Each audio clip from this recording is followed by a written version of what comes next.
안녕하십니까. 오늘 토론의 사를 맡은 중랑제일선거구 보건복지원의 소속 이영실 의원입니다. 안녕하세요. 오늘 토론회는 이 토론의 내용도 중요하지만 여기 참석하신 분들의 뜨거운 관심과 호응이 제일 중요하니까 다시 한번 인사드리겠습니다. 예, 이영실입니다. 반갑습니다. 네, 반갑습니다. 우리 김정환 우리 회장님께서 다 열심히 해주셨는데요. 네, 우리 농인 여러분들께서는 이렇게 박수 대신 이렇게 하니까 우리 다시 한번 환영의 박수 해볼까요? 네, 반갑습니다. 네, 감사합니다. 바쁘신 가운데도 오늘 토론에 관심을 갖고 참석해주신 네 분 여러분께 감사의 말씀드리겠습니다. 오늘 토론회에 축사가 있겠습니다. 먼저 우리 서울시의회 방탄소년단 신원철 의장님의 축사가 있겠습니다.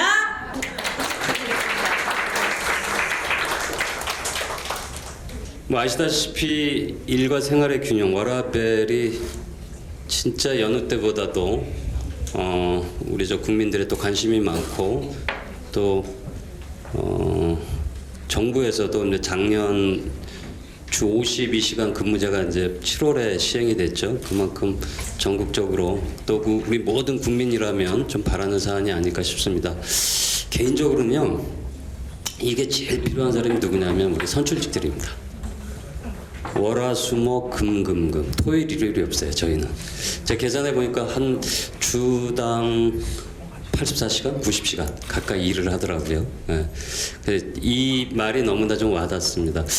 제가 이제 한 삼선 의원으로서 이제 9년 10년 차 이 의정 활동하면서 이 워라밸과 관련돼서 토론회를 가진 것은 아마도 오늘이 좀 처음인 것 같습니다. 우리 이병도 의원님이 뜻깊은 주제를 갖고 이제 토론회를 시작했는데 이 이후 좀 더 이제 왕성한 이 워라밸과 관련된 이제 논의가 좀 이제 시작이 되리라 생각합니다. 여러분들 제 자료에도 나왔지만은 OECD에서 발표한 자료 2007년도 기준을 보면은 우리가 36개국 중에 가장 일 많이 일하는, 그러니까 연평균 2024시간이라고 하더라고요. 그 2위입니다. 2위. 그런데 삶의 만족도는 28위. 그러니까 과로 사회죠. 그 갭이 너무 큽니다.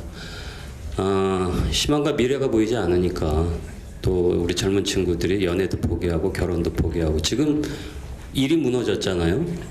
2명을 낳아야 그게 이제 한 사회가 유지가 되는데 우리 한 명도 안 난다는 것은 이게 국가적으로 보면 이거 지금 대단히 큰 위기 상황이라고 말할 수 있을 것입니다. 인구 절벽 시대를 곧 맞이하게 될 것 같은데, 그래서 일 못지않게 내 생활, 나의 개인적인 삶의 취향을 좀 이제 추구하는데 절대적인 시간이 또 부족한 게 지금 대한민국의 현실인 것 같습니다.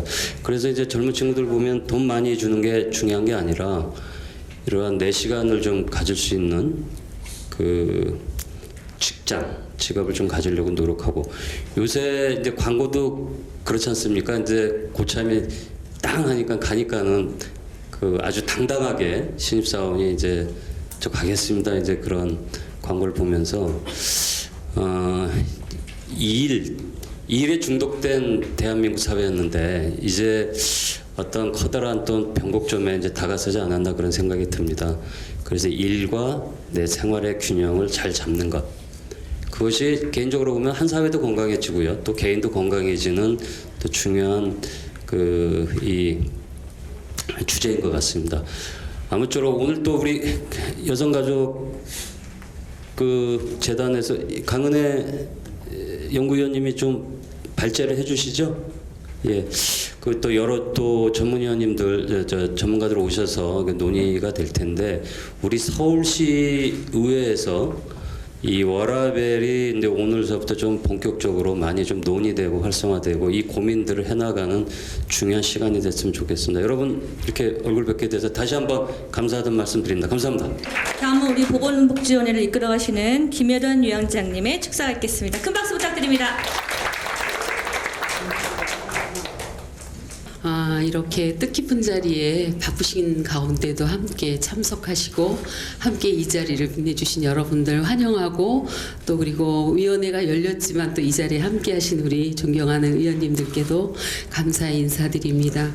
무엇보다도 가장 이렇게 뜻깊은 토론회를 위해서 지난 여름 뜨거운 여름 동안 준비하고 또 이 토론회를 위해서 열심히 또 함께해 준 저희 직원들 그리고 또 같이 오늘 토론자로 오신 또 전기택 연구위원 양지훈 또 센터장 이원조 대표이사 그리고 이준영 의원님 김복재 가족 담당관 그리고 김혁 노동정책 담당관 함께 또 감사의 인사를 드립니다. 저도 함께 이 자리에 초대되어서 너무나도 기쁜 것 같습니다.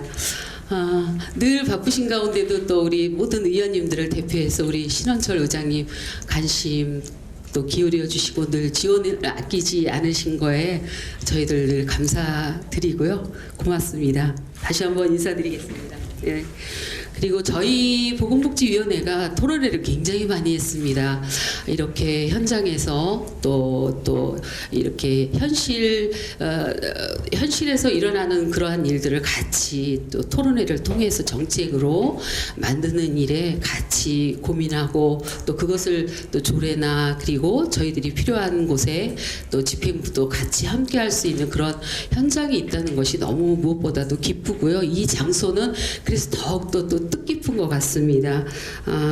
또 특별히 우리 서울시에는 또 저출생 그런 환경을 또 개선하기 위해서 또 전환에 대한 그런 대책으로 저희 위원회에서는 많은 일들을 하고 있습니다. 그래서 일과 생활 또 일 생활 균형 제도가 또 많은 관심을 받는 가운데 미혼모나 한부모 그리고 여성 가장 미혼모 한부모 가장 그리고 또 어린 한부모 가장들이 또 새롭게 나타나기도 합니다. 그리고 소규모 저숙련 또 저임금 일자리의 여성들에게 또 육아휴직이 얼마나 필요하고 또 그런 것들로 인해서 또 일에 대한 그런 환경을 놓치지 않도록 하는 그러한 일들이 저희가 또 도움을 줘야 되고 같이 저희 위원회를 통해서 같이 해결해 나갈 길이라고 또 생각이 듭니다. 기존에 저희 위원회에서 또 많이 그 일가족 양립에 대한 1인 가족 조례도 이미 이제 만들어지고 또 그러한 조례를 또 개정하고 또 그런 걸 통해서 같이 멋진 그 일자리를 통해서 일과 가정과 또 그리고 아이도 키우는 그런 일들을 함께 잘 만들어 나가서 더 많은 아이들을 낳고 또 안심하고 기를 수 있는 그런 환경이 되었으면 좋겠습니다. 모쪼록 이런 자리를 통해서 모두가 좋은 정책들 대안을 내놓아 주시면 저희들도 뒤에서 열심히 돕도록 하겠습니다. 오늘 여기 우리 10명의 함께 보건복지위원님들 함께 오셨고요. 그 위원님들과 함께 같이 의논하면서 여러분들이 알려주시는 그러한 정책들에 대해서 함께 고민하고 또 좋은 조례로서 또 보답해 드리도록 그렇게 하겠습니다. 오늘 이병두 의원님 감사드리고 끝까지 함께 해주시기를 또 기원드리고 또 건강하시기 바랍니다. 고맙습니다. 우선 그러면 그 강은혜 연구위원님께서 나오셔서 발제해 주시고요. 발제 끝나면 토론자분들 앞으로 모시도록 하겠습니다. 네. 예. 오늘 발제를 맡으신 강은혜 연구위원님께 큰 박수 부탁드리겠습니다. 오늘 서울시의 일생활균형 지원 정책의 배경과 현황 그리고 앞으로의 방향에 대해서 간단히 말씀드리겠습니다. 네. 그 일생활균형이라는 용어는 최근에 이제 이 용어가 많이 사용되었는데요. 과거에 좀 전까지만 해도 우리가 이것을 일가정 양립이라던가 일가족 양립 등으로 많이 쓰였습니다. 이 정책은 뭐 아시다시피 미국과 유럽의 1970년대 그리고 80년대에 여성 취업이 증가함과 동시에 성평등에 대한 어떤 사회적 요구가 맞물리면서 취업한 여성들의 양육 노동을 경감하기 위한 그러한 제도로서 필요로서 등장을 하게 되었습니다. 그렇다면 우리나라 잠시만. 예, 우리나라에서는 주로 이제 2000년대 초반에 저출생률이 사회적으로 이제 이슈가 되고 또 이제 고령 인구가 증가하는 그 급격한 어떤 인구 구조의 변화에 대한 대응으로서 일가족 양립이라고 하는 것이 관심을 받게 되었고 또 점차 이제 노동 시장에서의 성불평등이라고 하는 것에 대한 대응 정책으로서 자리를 잡게 되었죠. 최근에는 라이프 스타일이 굉장히 다양해지고 아까 또 말씀 많이 해주신 일중심 사회에 대한 어떤 성찰 이런 것으로서 일 가족 양립에서 이 일과 생활의 균형 또는 조화라고 하는 개념의 필요성이 대두하게 되었다고 볼 수 있습니다. 기존의 기혼 여성의 취업과 취업 지원과 가사 노동에 대한 혹은 양육 노동에 대한 경감을 중심으로 시작했기 때문에 주로 이제 이 정책은 여성을 정책으로 하는 대상으로 하는 특수주의적 접근을 취해왔던 것이죠. 근데 최근으로 올수록 이 성평등에 대한 요구와 라이프 스타일의 다양성이 증가하게 되면서 성별 구분 없이 모든 노동자를 위한 정책으로서 소위 보편주의적 접근이라고 하는 것을 요구한다고 할 수 있습니다. 하지만 아까 말씀드렸던 것처럼 이 제도 자체가 일과 가족의 조화를 요구하는 여성들에 대한 요구로부터 시작되었기 때문에 사실 이 제도라고 하는 것의 큰 두 가지의 축은 휴가제도라고 하는 것과 노동시간 조절이라고 하는 두 가지가 가장 중요한 어떤 제도의 두 축이라고 할 수 있고 이것은 일과 생활의 균형이라고 하는 패러다임 전환에서도 여전히 굉장히 중요한 제도라고 할 수 있습니다. 하지만 앞에 이제 의장님께서도 말씀해 주셨던 것처럼 이런 제도가 우리나라에는 있었는지는 오래됐지만 그럼에도 불구하고 우리나라의 일생활 균형의 정도는 굉장히 낮은 수준이라고 할 수 있죠. 아까 이제 말씀을 해주셨는데 OECD에서는 이제 더 나은 삶이라고 하는 이제 국가별 지표를 발표를 합니다. 이 지표에서 우리나라는 2017년 기준으로 4.8점의 아주 낮은 점수를 받고 또 모두가 아시다시피 우리나라는 여전히도 이 52시간 제도 주 52시간 제도를 시행하고 있지만 여전히도 세계에서 OECD 가입국 중에 두 번째로 일을 가장 많이 하는 나라 그리고 삶의 만족도가 낮은 나라입니다. 이 노동시간과 삶의 만족도가 중요한 이유는 일과 생활이 균형이 맞춰졌다, 조화가 되었다라고 하는 것에 가장 중요한 두 가지 지표이기 때문입니다. 저희 재단에서 조사한 작년에 발표한 자료입니다. 2017년에 그 고용노동부에서 지역별 일생활 균형 정도를 발표를 했는데 거기에서는 44.3점으로 서울이 가장 높은 일생활 균형 정도를 보였습니다. 그런데 이제 저희 재단에서 서울 시민들에 대한 실태 조사를 한 결과에서는 서울 시민의 약 절반 정도만이 일생활 균형이 이루어지고 있다라고 응답을 했습니다. 그리고 일생활 균형이 잘 이루어지지 않고 있다라고 하는 이유를 물어봤을 때는 아무래도 이제 경제적인 어려움 때문에 노동 시간을 줄일 수 없는 것이죠. 네, 두 번째 답변으로는 맨 앞에 이름인데 관행화된 장시간 근로라고 하는 것이 가장 큰 이유다라고 뽑았습니다. 하지만 우리가 이것을 좀 청년 세대의 특징에서 연령별로 좀 보면은 40대부터는 전체 응답과 똑같이 일생활 균형이 어려운 이유로 경제적 부담을 꼽았지만 이 청년층은 굉장히 독특하게도 다른 연령과 달리 가장 많이 응답한 게 이제 관행화된 장시간 근로 문화였습니다. 다른 2위의 대답을 얻은 것과도 갭이 좀 큰 정도로 굉장히 중요하다고 응답을 했는데요. 또 우리가 이것을 성별로 분리를 해보게 되면은 또 성별로도 일생활 균형이 어려운 이유가 좀 다르게 나타나는 것을 알 수 있습니다. 경향적으로는 물론 남성들의 대답이 가장 많은 것처럼 뭐 일터에서의 인력이 부족하다던가 그다음에 이제 노동 시간이 너무 길다던가 이런 것들을 가장 많이 응답했고 여성도 그러한 특징을 보이고는 있지만 여성이 남성보다 더 많이 응답한 것을 보면은 괜찮은 일자리를 구하지 못해서 그다음에 대체 인력이 부족해서 그리고 돌봄에 대한 책임 때문이라고 응답을 한 것은 남성보다 여성이 더 높다는 것이죠. 그래서 우리가 일생활균형 서울시에서 이런 제도를 마련할 때 괜찮은 일자리 증대라던가 임금 저하 없는 노동시간의 단축이라던가 대체 인력 보장이 굉장히 중요한데 이것과 함께 사실 성불평등이라고 하는 직장 문화 개선이 굉장히 중요하고 사실은 전제가 될 수도 있다라고 하는 과제임을 말해줍니다. 예, 그래서 우리가 그런 것들 제가 아주 짧게 좀 설명을 드리고 어떤 개선점에 대해서 말씀을 드리도록 하겠습니다. 서울시의 일생활균형 지원 정책은 2010 2019년 들어서 기존의 일가족 양립 정책에 대한 어떤 비판 지점을 좀 개선하고자 일생활 균형 지원 정책으로 전환하면서 모든 시민, 주로 이제 여성들이 포커스되어 있었던 정책 대상을 모든 시민의 삶을 개선하고 행복하고 지속 가능한 사회를 만들 것이다라고 하는 목표를 제시를 했습니다. 그리고 이러한 내용은 민선 7기의 시정 목표이기도 한데요. 특히 우리가 주목할 것은 일생활 균형에서 성평등이라고 하는 요소를 강조했다는 점입니다. 그래서 대표적인 사업 정책으로는 여기 세 가지 나와 있는 일생활 균형 지원센터 운영, 직장맘 지원센터 운영, 그리고 강소기업 선정 및 지원 사업이라고 할 수 있는데요. 간단하게만 말씀을 드리도록 하겠습니다.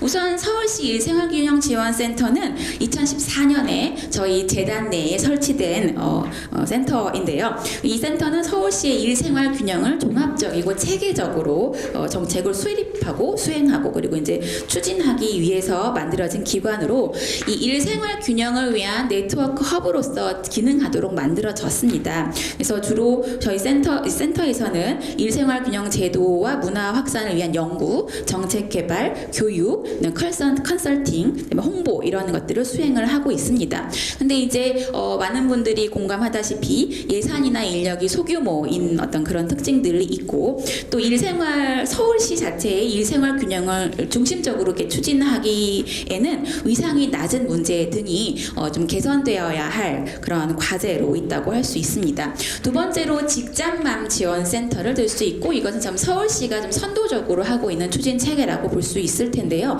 왜냐하면 2012년에 일찍 만들어졌는데 이것은 여성들의 경력 단절 예방, 직장 여성들의 모성 권리 보호, 그다음에 일가족 양립이라고 하는 것을 목표로 명시하고 있는 그런 추진 체계라고 할 수 있습니다. 주로 그래서 직장 여성들의 삶고충이라고 하는 고충을 상담해주는 것이죠. 그럼으로써 역량 강화를 지원하고 그다음에 네트워크를 구축하고 일가족 양립을 위한 사회 환경 조성이라고 하는 것을 주로 사업 내용으로 삼는다고 할 수 있고 그다음에 이것은 이제 구 단위로 시행이 되었었는데 권역화하려고 하는 어떤 움직임으로 동남권, 서부권 그리고 서남권을 지금 운영 중에 있습니다. 이 직장맘 지원센터는 굉장히 성과가 나름 있다고 평가되어 왔는데요. 왜냐하면 지역 기반한 특성을 잘 활용해서 지역에 있는 정책 수요자에 대한 밀착 서비스가 가능한 그래서 이것을 더 발전시킨다면 그것이 더 가능한 정책이라고 할 수가 있습니다.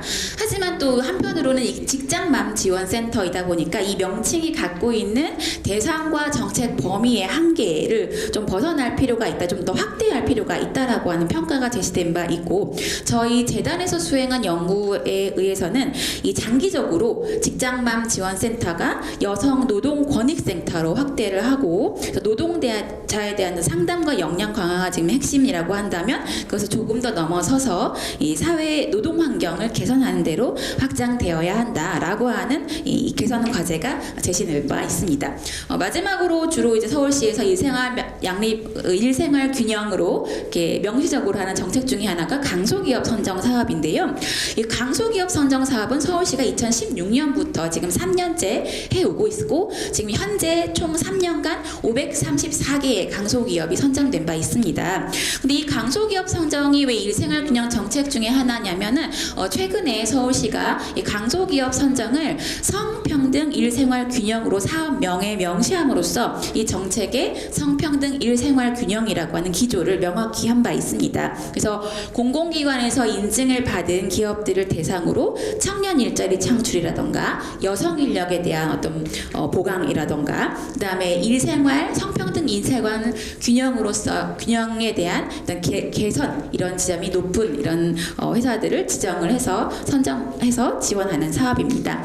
그런데 이제 서울시가 이 사업을 성평등 일생활이라고 하는 것을 실효성 있게 담보하기 위해서는 이 기업들에 대한 면밀한 사실 파악 혹은 이해가 필요한 것으로 보이는데요. 왜냐하면은 사실 이 중소기업 서울시에 소재하고 있는 기업의 97%가 30인 미만 사업장입니다. 그리고 강소기업 연구에 따르면 이 강소기업 종사자의 80%가 20, 30대 청년층이고 또 70% 이상이 비혼 집단입니다. 그래서 사실은 이 집단을 가지고 혹은 이 강소기업을 지원할 때 기존에 주로 결혼한 자녀를 둔 가족을 대상으로 했던 일가족 양립제도를 이 일생활균형제도로 그대로 갖다 쓰기에는 좀 어려운 점이 있기 때문에 맞춤형 정책을 서울시가 좀 개발할 필요가 있는 것이죠. 예, 사실은 이 서울시가 하고 있는 노동시간에 대한 어떤 단축, 그다음에 직장문화 개선 사업 이런 것까지로 확장하게 되면 사실 서울시는 더 많은 일생활균형 사업을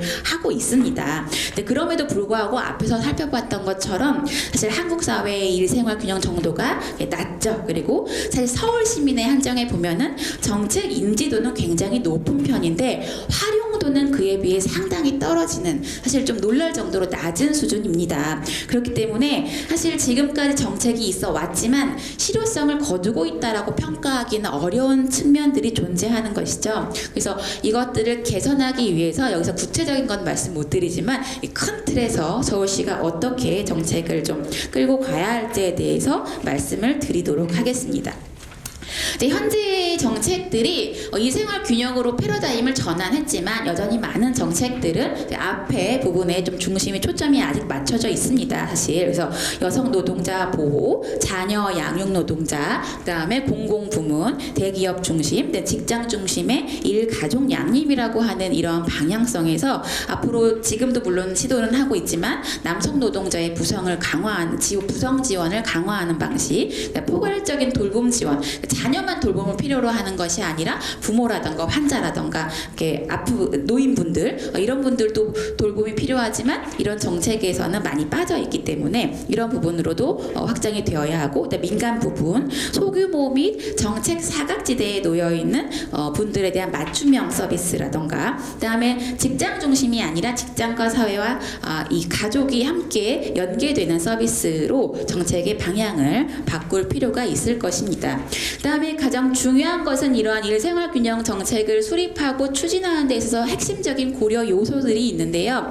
서울시 같은 경우는 서울시는 이 사회 정책적 접근을 통해서 임금 저하 없는 노동시간 단축을 위한 장기적인 전략을 제시해야 합니다. 그리고 성평등과 지속 가능한 발전이라고 하는 핵심 가치를 이 일생활균형 정책에서 어떻게 녹여낼지에 대한 전략을 제시할 필요가 있을 것입니다.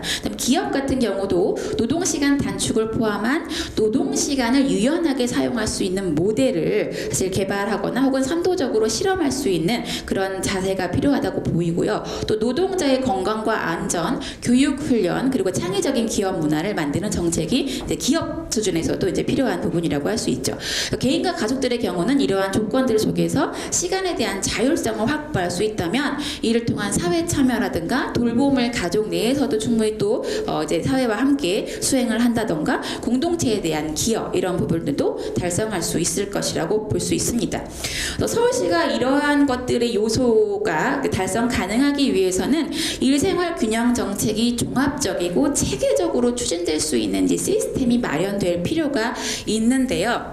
지금 사실 이 서울시에서 현재 일생활균형 정책은 사실 되게 다양한 여러 개의 추진 체계 그리고 아주 다양한 실국으로 흩어져 있다고 할 수 있습니다. 이는 일생활균형 정책이 사실은 하나의 실국 단위에서 수행할 수 없이 그냥 다양한 곳에 걸쳐 있기 때문이라고 할 수도 있는데요. 근데 그런 이유로 서울시가 사실 선도적으로 일생활균형 지원을 위한 추진 체계를 이른 시기에 수립했음에도 불구하고 아직 자원과 역량이 분산되고 정책의 실효성을 거두기 어려운 한계가 존재한다고 볼 수 있습니다. 그래서 이러한 지금 이 문제를 해결하기 위해서는 강력한 정책 추진의 컨트롤 타워가 필요하다고 볼 수 있을 텐데요.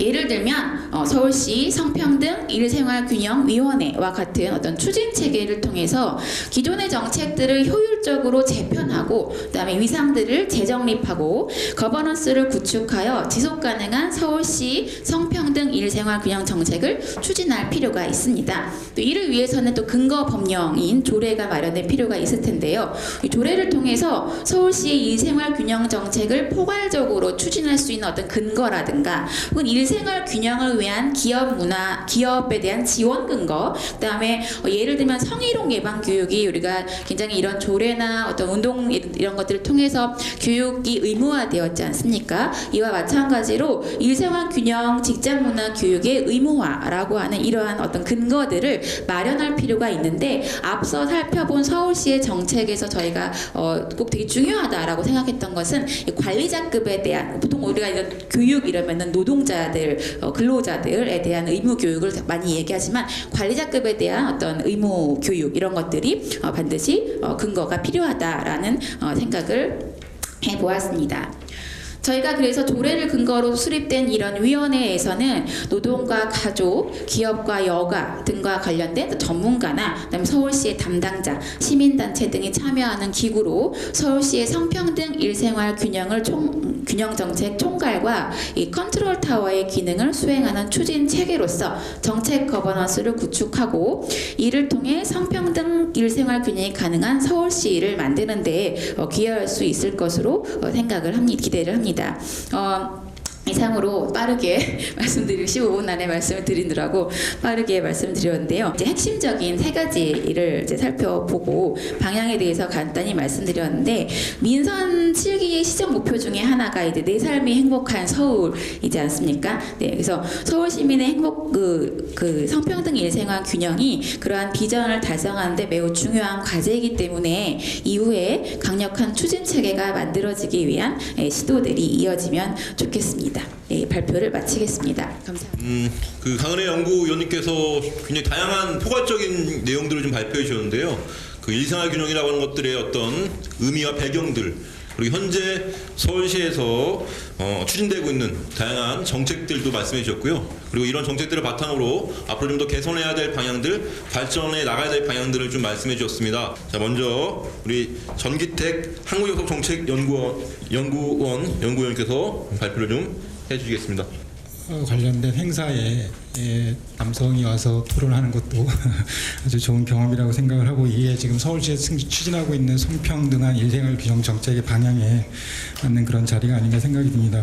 아마 저를 오늘 이 자리에 불러주신 거는 제가 작년에 그 참여했던 지금 그 강 박사님께서 발표에서도 말씀해 주셨는데 노동부의 일가정 양립 실태 조사 연구에도 참여를 하고 그 전에 그 지자체 일생활 균형 지수 관련된 그 작업에도 제가 참여를 해서 아마 저를 불러주신 것 같습니다. 어쨌든 오늘 자리에 이렇게 토론을 할 수 있게 돼서 너무 감사하게 생각을 하고요.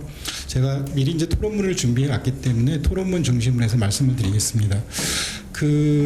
이 워라벨이란 말이 사실은 정부가 만들어낸 그런 용어인데 이 정부가 만들어낸 여러 가지 용어들 중에서 상당히 짧은 시간에 그 우리 사회에 확산이 된 것 같습니다. 근데 그게 왜 이렇게 빨리 확산이 됐을까라는 게 그걸 좀 고민해 보면 사실은 이 요구가 그만큼 우리 사회 속에 이미 내재되어 있었고 정책적으로도 많은 요구가 있었던 것이 아닌가라는 그런 생각이 듭니다. 그래서 오늘 이런 행사가 지금 이루어지고 있다고 생각이 되고 저희들이 이렇게 모여서 주제 발표와 토론을 진행하고 있는 것 같습니다. 특별히 그 발표자께서 발표문에서 이미 저희들이 보여주신 것처럼 일생활 균형 지원 정책의 배경과 문제의식, 그 다음에 서울시의 일생활 균형 정책, 그리고 이 서울시의 일생활 균형 정책의 방향에 대해서 이제 말씀해 주셨는데 이 내용 자체는 아주 중요하고 시의성 있는 그런 내용이라고 생각이 듭니다. 특별히 그 서울시 일생활 균형 정책에서는 워라벨과 관련된 서울시의 어떤 새로운 정책 패러다임의 변화, 그리고 민선 7기의 정책 과제, 그리고 서울시 일생활 균형 지원센터, 그다음에 직장맘 지원센터, 그다음에 서울형 강소기업 선정 및 지원과 관련된 어떤 서울시의 구체적인 그런 정책들을 제시해 주셨습니다. 이런 내용들은 사실은 지금 서울시가 시민과 서울시에 있는 기업을 위해서 무엇을 하고 있는지를 잘 보여주시는 그런 내용들인 것 같습니다. 그리고 또 결론에 해당되는 부분인 것 같은데요. 그 서울시 일생활 균형 정책의 방향이라고 하는 여러 가지 내용들이 담겨 있는데 여기에 담겨 있는 내용들 자체는 뭐 저희들이 모두 동의하고 공감할 수 있는 그런 내용들인 것 같습니다. 그리고 이 방향에 따라서 진행돼야 될 그런 내용들인 것 같습니다. 특별히 제가 오늘 토론은 이 발표자께서 마지막에 말씀해 주셨던 서울시 일생활 균형 정책의 방향과 관련해서 이 방향들을 좀 구체화시킬 수 있는 내용들 중심으로 해서 좀 제안드리는 방식으로 진행을 하고자 합니다. 첫 번째 이 박사님께서 강 박사님께 발표해 주신 그 서울시 일생활 균형 정책의 방향 내용 중에 보게 되면 소규모 기업 근로자 대상 지원 확대라고 하는 그런 그 텀이 있습니다. 그래서 이 내용과 관련해서 이 여러 가지 그 연구라든지 과제 또는 전문가분들과의 그 논의하는 과정 속에서 제가 느꼈던 부분을 좀 말씀을 드리면, 그 서울시가 소규모 사업장에서 육아휴직을 사용하는 남녀 노동자들을 대상으로 해서 현재 정부가 지원해주고 있는 육아휴직 급여 이외에 플러스로 육아휴직 장려금을 좀 지급해 주시면 어떨까 하는 걸 좀 제안드립니다. 예, 저희가 뭐 발표도 나왔고 또 제 토론문에도 있긴 합니다만, 그 남녀노동자들 개인의 입장에서 여러 가지 정부에서 제공해준 여러 가지 서비스나 제도를 이용하지 못하는 이유들은 여러 가지가 있을 것 같습니다. 그런데 그 중에 이제 그 육아휴직을 활용하지 못하는 큰 이유 중에 하나는 육아휴직으로 인한 소득 감소. 물론 이제 정부가 이 소득 감소를 그 갭을 줄여주기 위해서 노력은 지속적으로 해왔고 지금도 뭐 나름대로 성과가 있다고 생각을 합니다. 그럼에도 불구하고 특별히 그 소규모 사업장에 계신 분들에 대해서 저희가 좀 고민을 하자고 말씀드린 거는, 이 다른 사업장에 비해서 상대적으로 소득 감소의 어떤 어려움이 좀 더 큰 집단들이 아닐까. 왜냐하면 저희들이 일반적으로 이제 소규모 사업장 하면 저임금 상태이기 때문에 상대적으로 임금이 낮기 때문에 그만큼 이 소득 감소의 어려움이 더 크지 않을까 생각이 들어서 소규모 사업장에 근무하고 계시면서 육아휴직을 사용하시는 남녀 노동자들을 대상으로 해서 육아휴직 장려금을 좀 서울시에서 지급을 해주시면 어떨까 생각을 합니다. 두 번째로는 그 포괄적 돌봄 지원과 관련해서 현재 그 무급인 가족 돌봄 휴직의 활성화를 위해서 가족 돌봄 휴직 남녀 노동자에 대한 생활비 지원 또는 생활비 무이자 대출 사업을 좀 추진하면 어떨까 생각이 듭니다. 요 맥락은 이 최근에 그 남녀 고용 평등과 일가족 양립 지원에 관한 법률이 개정이 되면서 그 가족 돌봄 휴직에서 가족의 범위가 늘어났습니다. 그래서 예전에는 그 부모, 배우자, 자녀 또는 배우자의 부모로 돼 있었는데 이번에 법이 바뀌면서 저부모, 부모, 배우자의 부모, 그다음에 자녀 또는 손자녀까지 확대가 됐습니다.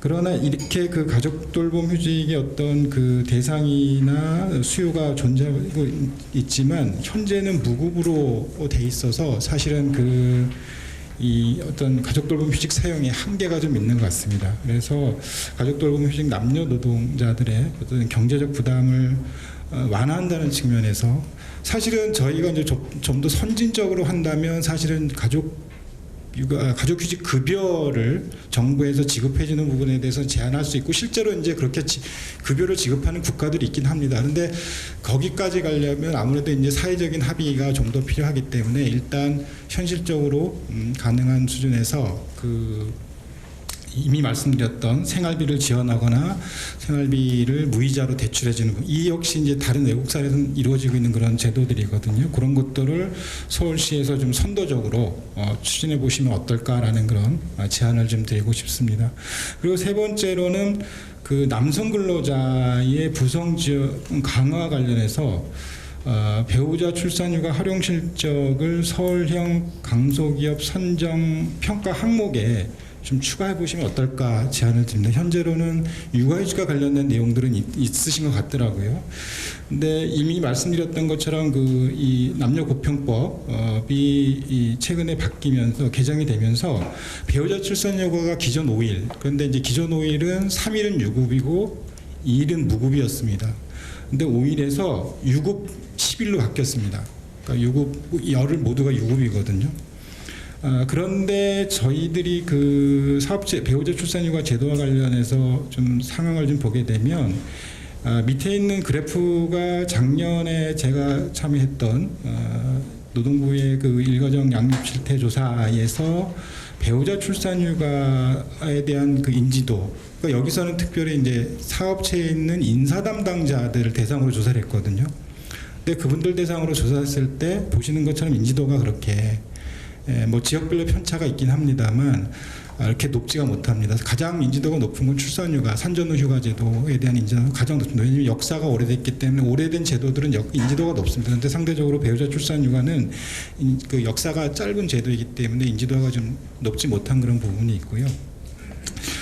두 번째로 또 보게 되면 그 밑에 있는 그래프는 제가 작년에 그 저희 연구원에 고유과제로 진행한 과제인데 이것은 그 최근 5년 동안 임신 출산 경험이 있던 여성들을 대상으로 해서 조사를 했는데 거기에 이제 저희가 이제 배우자 출산휴가 관련된 부분, 본인이 출산을 했을 때 남편들이 배우자 출산휴가를 사용했는지에 대한 그런 조사가 있었거든요. 항목이 있었거든요. 근데 여기에서 배우자 출산휴가를 사용하지 못한 그 여성들에게 왜 배우자 사용을 못했는지 그 이유를 물어봤더니 가장 큰 이유는 그 남편 직장에 배우자 출산휴가 제도 자체가 없어서 사용할 수 없었다라는 그런 부분이 있었고, 이제 두 번째로 큰 이유는 남편이 임금 근로자여서 배우자 출산휴가를 사용할 수가 없었다. 무슨 말씀이냐면 지금 현재 제도는 대부분 그 노동자, 고용보험에 가입돼 있는 노동자 중심으로 돼 있기 때문에 비임금 근로자,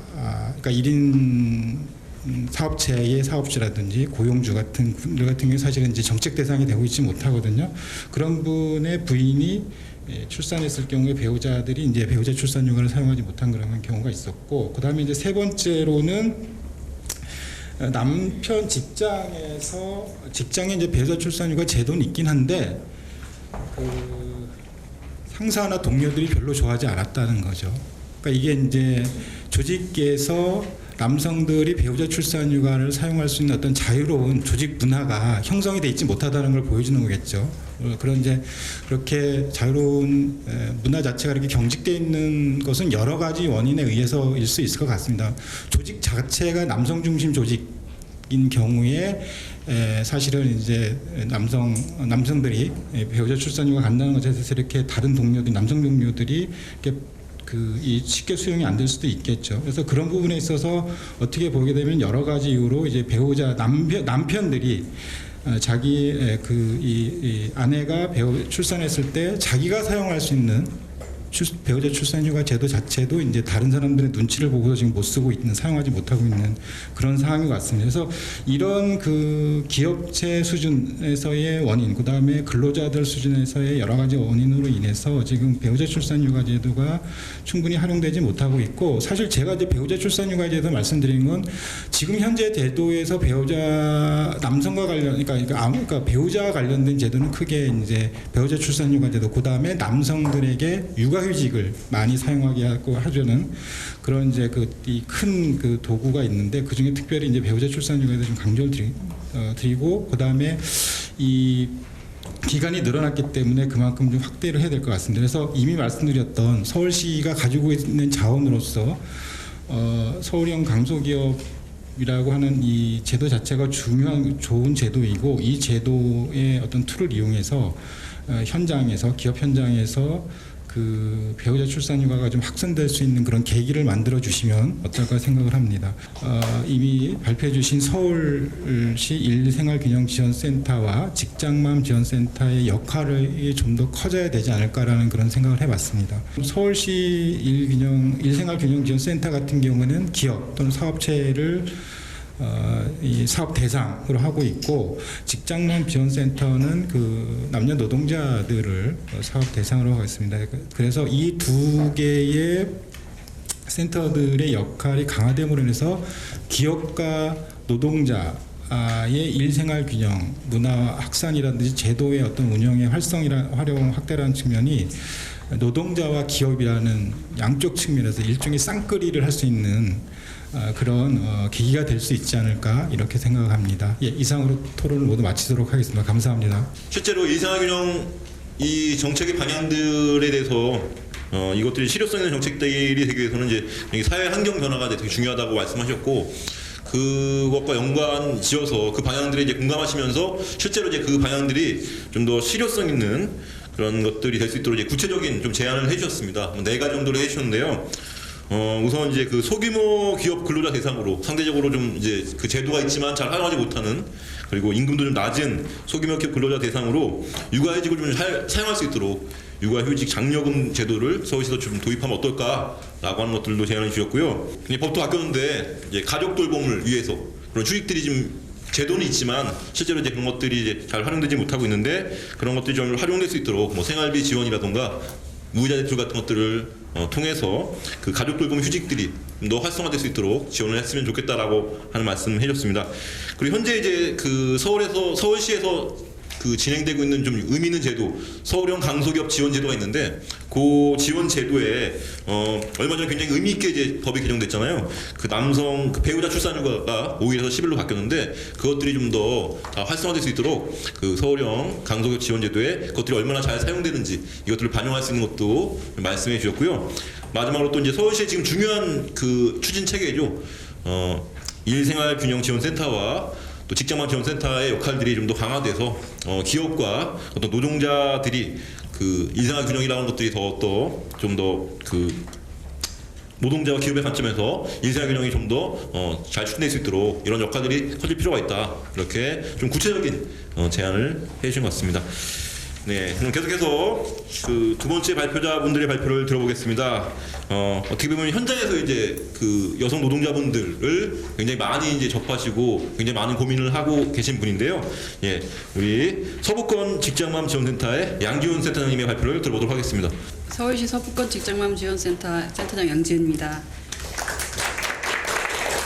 현장에서 직장맘 지원센터 운영하면서 직장맘들과 그리고 직장대대들까지 실제로 만나면서 여러 가지 요구들이나 일생활 정책에 미치는 원인들을 직접 만나다 보니까 이 자리에 좀 초대가 된 것 같고요. 그리고 저희가 작년 2018년도에 서부권 직장맘 지원센터에서 연구조사를 하나 진행했습니다. 그래서 서울시 서부권 직장맘 일생활 균형 실태조사 연구라는 사업을 진행을 했는데요. 이것 때문에 아마도 초대된 게 아닐까 싶습니다. 그래서 저는 저희 작년 센터에서 진행했던 연구를 바탕으로 실현 가능한 일생활 균형 정책 방향이라는 주제로 좀 말씀을 드리려고 합니다. 그 자료에 나와 있는 직장맘 지원센터의 소개는 앞에 이제 발제문에서 소개가 좀 됐기 때문에 생략하도록 하겠습니다. 서부권 직장맘 지원센터에서 진행한 서부권 직장맘 일생활 균형 실태조사 연구는 작년 2018년 5월 달부터 2달 정도 진행이 됐고요. 조사 영역으로는 일가정 생활 특성과 고충, 일생활 균형 실태 고충, 일생활 균형 제도 인지도와 활용도 등 6가지 영역에서 서부권역에 살고 있거나 서부권역에서 일하고 있는 유자녀 노동자 800명을 대상으로 좀 진행을 했습니다. 조사 분석을 통한 이제 서울시 서부권역 직장 부모들의 일생활 균형 실태를 좀 몇 가지 살펴보면요. 비록 설문 대상이 이제 서부권역으로 좀 한정돼 있긴 하지만 일생활 균형 실태 차이라는 것이 사실 지역별로 얼마나 큰 차이가 날까 싶습니다. 좀 비슷하지 않을까라는 생각이 들어서 소개를 해드리면요. 먼저 장시간 노동과 스트레스 문제입니다. 앞서 발제문과 이제 정기택 연구위원님께서도 이제 말씀을 해주셨지만 서부권 직장 부모들의 실 노동시간 평균은 주 48.2시간이고 평균 출퇴근 시간이 약 1시간 15분으로 나타났습니다. 특히 여기서 100인 이상 사업장의 경우는 고용 안정성 부분이 더 높기 때문에 이 출퇴근 시간이 더 길어졌는데요. 이 중에 이제 한 35%가 넘는 분들이 노동시간과 직장일이 가정일을 꾸려가는데 적절하지 않다고 대답을 했습니다. 또 돌봄이랑 가사 노동시간은 하루 평균 1시간 35분이고 수면시간은 7시간, 제가 생각한 것보다 굉장히 높게 나왔는데 돌봄 가사 노동시간에서 특히 성별 격차가 컸습니다. 여성의 경우는 배우자보다 1시간 9분을 더 일했고 남성의 경우는 배우자보다 2시간 12분을 더 적게 일하는 것으로 나타났습니다. 이처럼 직장 부모들은 사업장 노동과 노동시간 그리고 퇴근 후에 가사 노동으로 인해서 일생활 균형이 보장되고 있지 못한다고 좀 파악되고 있고요. 그래서 직장을 선택하는데 가장 중요한 문제 중에 하나로 시간을 선호한다는 것을 좀 알 수 있었습니다. 두 번째로는 일생활 균형의 현실적인 장벽 문제인데요. 먼저 가구 소득의 부족입니다. 저희 조사에서는 소득 문제를 이제 우선적으로 말씀드린 이유가 그 서부권역 직장 부모들의 월 평균 임금은 뭐 대체적으로 이렇게 낮다면 낮고 높다면 높게 볼 수 있지만 어쨌든 여성이 남성에 비해서 평균 임금이 약 89만 원 정도 적었고요. 가구 소득 만족도는 매우 낮은 편이라 응답자들의 51.3%가 가구 소득이 부족하다고 인식하고 있습니다. 이 앞에 발제문에서 나온 일생활 균형 만족도가 높은 나라 중에 하나가 스웨덴이었는데요. 스웨덴 같은 경우는 가구 소득 보존을 위한 출산 이후의 다양한 정책들을 굉장히 많이 시도하고 있는 나라로 알고 있고요. 또 프랑스 같은 경우에는 현금 이전이나 세제 혜택 등을 통해서 가구 소득을 보전하기 위한 다양한 노력들을 이제 보이고 있는데, 유럽들이 이러한 정책들을 하는 것만으로 보더라도 사실은 일생활 균형에 있어서 가구 소득을 보전하는 문제가 얼마나 중요한지를 좀 알 수 있을 것 같습니다. 다음으로는 육아휴직 제도 같은 이용률 문제입니다. 이건 계속 많은 분들이 지적하시겠지만 저희 연구에서도 육아휴직 제도 인지도가 전반적으로 높은 편으로 나타났습니다. 그 중에서 특히 육아휴직과 그러니까 모성보호 제도 중에서 육아휴직과 출산 전후 휴가 등은 모두 인지도가 90%가 넘었음에도 불구하고 회사의 눈치 보임과 대체 인력 부족, 그리고 가구 소득 감소 이유로 이용률은 굉장히 낮았고요. 또 직장 부모 666명을 대상으로 저희가 한 일반 설문 조사에 따르면 직장 부모에도 63.5%가 육아휴직 이용에 어려움이 있고, 그 이유로는 회사 눈치, 경제 부담 순으로 좀 높게 나타났습니다. 결국 제도가 아무리 잘 마련돼 있어도 휴직에 따른 대체 인력 부족이라든지 가구 소득 감소 문제가 해결되지 않으면 지금처럼 육아휴직 이용률은 낮을 수밖에 없지 않을까 좀 생각이 듭니다. 그 다음으로 사업장에서 길을 잃은 이제 일생활 균형 정책이라는 제목을 제가 달았는데요. 이 설문에 참여했던 분들 중에서 태아 검진 휴가 같은 임신기 건강 검진 제도를 보장하는 대로 이용했던 분들은 단 한 분도 없었습니다. 그 중에서도 임신기 검진을 받았던 참여자분들 중에서도 그나마 연차 휴가를 좀 사용했던 경우가 있었고요. 상대적으로 이런 것들을 더 잘 이용할 수 있는 대기업에서조차도 이러한 제도들이 현장에서 작동하기 매우 힘들다고 합니다. 왜냐하면 본인이 이런 휴직을 사용했을 때 본인의 업무가 고스란히 동료들에게 전가되기 때문입니다. 그럼 동료들의 원성의 대상이 되거든요. 그래서 이러한 눈치 보임의 원인들이 굉장히 문제가 되는 걸로 나타났고요. 그리고 정책의 사각지대가 존재한다는 것입니다.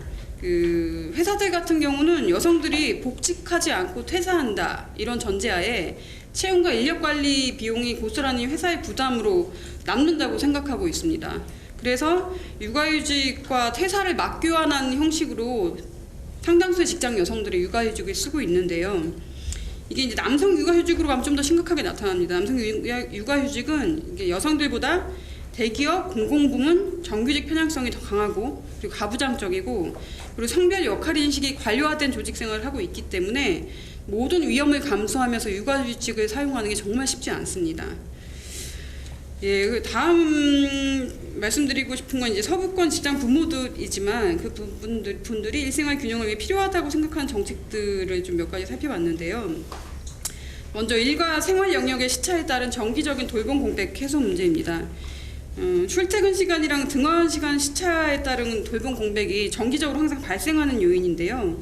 영유아 자녀를 둔 직장 엄마들 같은 경우는 가장 크게 접하는 고충 중에 하나가 됩니다. 특히 자녀가 이제 초등학교 입학 이후에는 돌봄 공백이 더 크게 발생하는데, 서울시의 경우 이제 온마을 돌봄 사업 같이 돌봄 공백을 해소하기 위한 다양한 정책들을 시도하고 있죠. 근데 그럼에도 불구하고 자녀 등원 서비스 같은 이런 일시적 돌봄 지원 제도가 더 많이 제도화되고 시행되어야 한다고 생각합니다. 다음으로 필요 서비스로 이제 여가 시간의 확보입니다. 이거는 하루 평균 직장부문 평균 여가 시간이 하루에 1시간 41분, 주말은 3시간 14분 정도로 나타나는데, 응답자 중에 여가 생활에 만족한다는 응답자는 10%가 안 됐습니다. 9.6%에 불과했습니다. 이만큼 여가 시간 확보가 안 되고 있고요.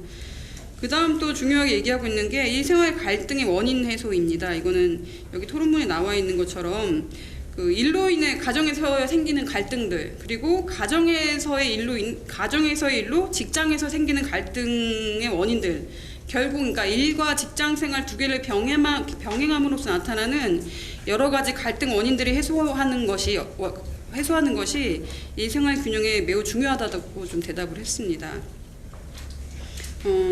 조사에서 직장맘 지원센터, 지방 서울시, 중앙정부에 바라는 의견으로는 직장 내 보육시설 확대 및 의무 설치가 가장 많았고요. 그 다음으로 보육비용 지원, 육아휴장 확대, 국공립 보육시설 확대 등 보육 지원이 사실 줄을 잃었습니다.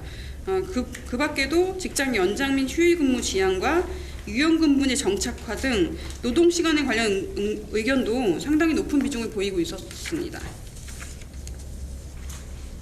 이러한 조사 분석을 토대로 서울시의 이생활균형 지원 정책에 대한 몇 가지 좀 제언을 현장 입장에서 좀 몇 가지 정리를 해봤는데요.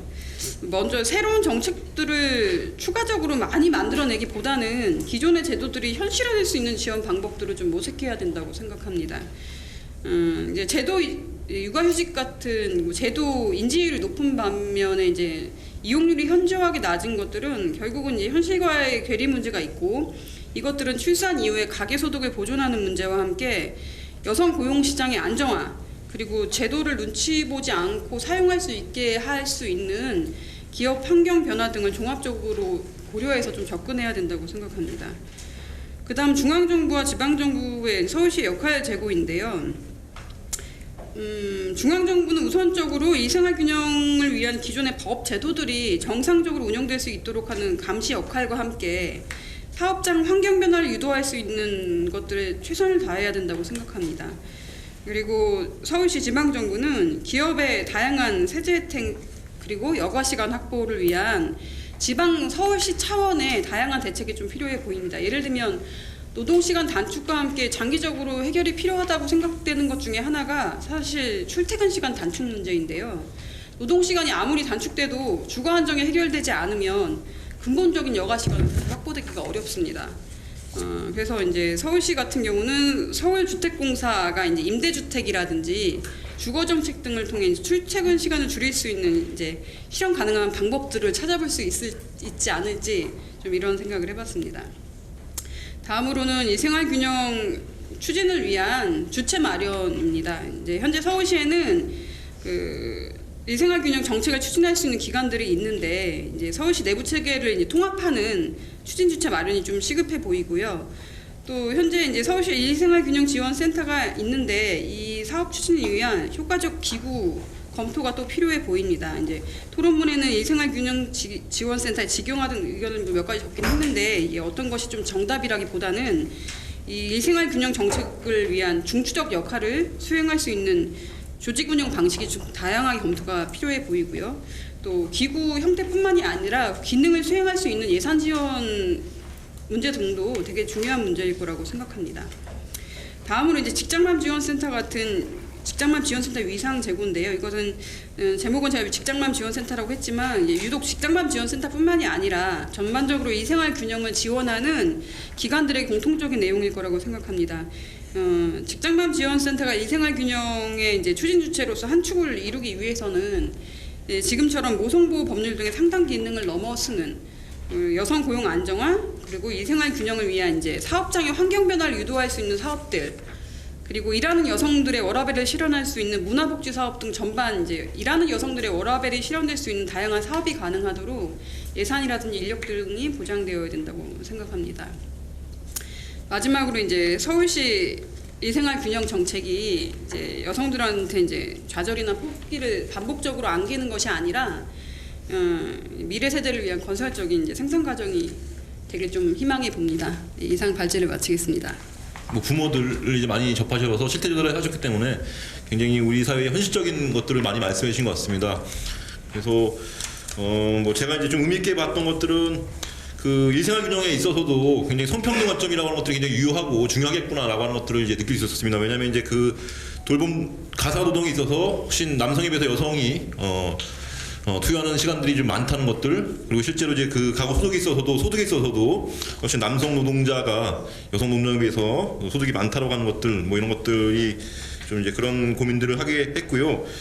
그리고 여전히 이제 계속해서 그 전규택 연구위원님과 마찬가지로 현실에서 이제 중요한 것들은 새로운 제도를 마련하는 것도 중요하지만 이미 존재하는 제도들 이런 것들이 잘 발현될 수 있도록 잘 사용될 수 있도록 하는 것들이 되게 필요하구나 이런 것들을 좀 강조해 주신 것 같습니다. 인지도 높지만 실제로 그런 것들이 활용도가 낮다라고 하는 것들은 제도가 있지만 그것들을 사용할 수 없는 여러 가지 환경적인 것들 이런 것들이 있다라고 하는 것들을 다시 한번 강조해 주셨고 그리고 역시 이제 그 중앙정부나 지방정부의 역할들 그래서 이제 뭐 의미 있게 좀 말씀해 주신 것들은 굉장히 출퇴근 시간을 말씀해 주신 것 같아요. 이런 것들은 이제 장기적인 과제로 좀 이제 봐야 될 것 같고, 또 현적으로 이제 그 영유아 자녀를 둔 그런 직장 부모들은 그런 그 아이 돌봄에 있어서 굉장히 많은 이제 괴로움들을 호소하고 있고, 다행히 서울시에서 이제 이런 것들을 좀 추진하고 있는데, 이런 것들 좀 더 현실성 있게 잘 추진될 수 있도록 좀 역할을 해야겠다라고 하는 생각도 했습니다. 그리고 계속해서 이제 그 강은혜 연구위원님도 말씀하시고 또 우리 양지훈 센터님 말씀하셨는데, 그 서울시의 일생활 균형 정책들을 좀 제대로 추진할 수 있는 그런 추진 체계, 이런 것들이 이제 어떤 여러 부서가 같이 협업해야 되는 거고, 이런 것들이 필요하다, 이런 것들을 좀 강조해 주셨습니다. 그리고 지금 이제 계신 그 직장만 지원센터의 위상도 좀 더 높일 필요가 있다, 좀 다양한 역할들이 고민이 된다, 이런 말씀을 해주신 것 같습니다.